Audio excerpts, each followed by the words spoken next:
Have you played Arcadia Quest? You should, it's great, it's set in the adorable world of Arcadia. Look at these little fellas, so cute. However, the world is also quite scary where monsters roam the streets in guilds of 3 heroes, go out and kill them, and each other. It's a weird place. However, underneath Arcadia is much scarier, and these heroes, presumably on their guild days off, delve down up to 3 layers beneath the world, all in the name of glory. I'm Rob from JTRpodcast.com.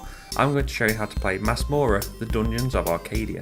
This is a game for 1 to 5 players, plays in about 45 minutes, is designed by Daniel Alves, Patrick Mateus and Rico Cuno Nito, and is published by Common. Each player controls 1 hero, exploring the dungeon, killing monsters and disarming traps, and the player who has scored the most XP after 1 player reaches 16 experience points is the winner. To set up, first return all large and small tiles marked with swords. They are used for the co-op game, and we're looking at the competitive game here. Also remove tiles depending on the player count as seen on their backs. Turn over the top tile of the small level 1 stack, reshuffle if a trap is revealed. Place the second level entrance on the small second level stack. Put the starting room tile in the middle of the table. Shuffle the treasure cards and deal 2 to each player. Each player gets a hero mini with its matching board and cards. Tuck the cards under the board so only the top is visible. Take a movement token and add a matching colour base to the mini. Put the health marker on 6 and everyone else adds their experience marker on 0. The youngest player starts. Gameplay is split into 2 phases, Hero and Dungeon Master. At the start of the Hero phase, the active player rolls their 6 action dice and can re-roll any number of them once. Now that player can take actions by spending them or docking them.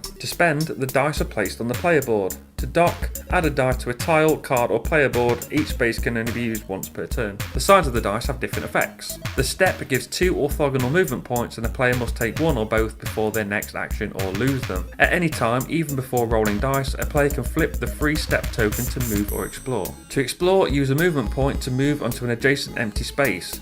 Place a small tile from the top of the relevant stack, matching up the doorways, then move for free into this new room. Flip up the next small tile. If it's a trap, it's placed adjacent to this new room, regardless of doors, and it activates. Traps activate anytime a hero moves in or out of a room they're adjacent to. They deal 1 damage to all heroes in adjacent rooms. To disarm a trap, dot the correct dice and gain XP equal to the number of dots, and then flip it face down. If a tile has a skull or dragon icon, the active player rolls that many dice of the matching type, a minor or a major monster, and adds them to the room. There's a maximum of 3 minor on a small tile and 4 minor on a medium tile, with a major monster counting as 2 minor monsters for size. If a tile calls for a specific monster, place that die or token on the board. If a room tile is in play, instead add the top medium tile in its place and gain 1 XP. If the tile won't fit, you can't explore. If there's a treasure icon on the tile, add it to the board, claim the treasure and draw a treasure card when docking the correct dice, also gain an XP. If the second level tile is revealed, players can start a second level with the stairs tile on a separate dungeon. The stairs give free movement between the end of level 1 and the start of level 2.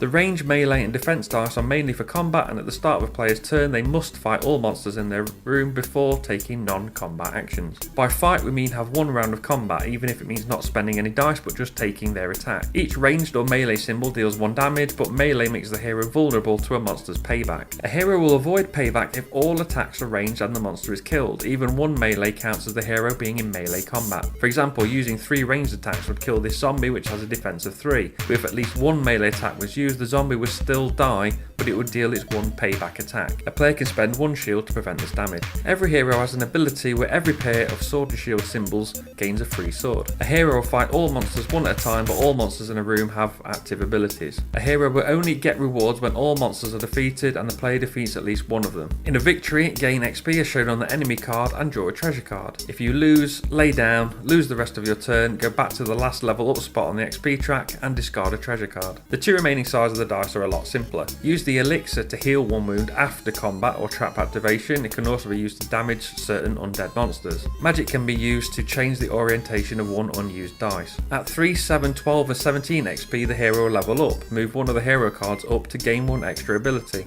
After 7 XP, minor monsters are worth 1 XP less when defeated. After a player takes all of their actions, players will collect bounties. Gain 1 gold per unused die, but players have a max gold carry limit of 6. Players can spend 5 to buy a treasure card. At the end of a player's turn, it's the Dungeon Master phase, even if the player was defeated this turn. Firstly, the player will move monsters. They have 2 movement points, but can't move a monster out of a room with a hero in it. Then they spawn monsters. For each empty spawn space, take a matching monster die, roll it, and place it in the revealed spawn symbol. If that monster type isn't available, take it from a room on the board without a hero. If an ability spawns a monster into a room that's full, remove the one with the lowest XP value first. first. If a player gets 16 XP, this is the last round of the game and all players take even turns. After this, the player with the most experience wins. That's Masmorra, the Dungeons of Arcadia, a dice rolling dungeon crawl style game. Please like this video if you found it useful, share it to let others know about it, and subscribe to the channel for more how to play videos as well as other board game related content. You can find me on Twitter at JTRPodcast, you can find my blog and podcast at jtrpodcast.com. I've been Rob, aka JestaThaRogue. Until next time,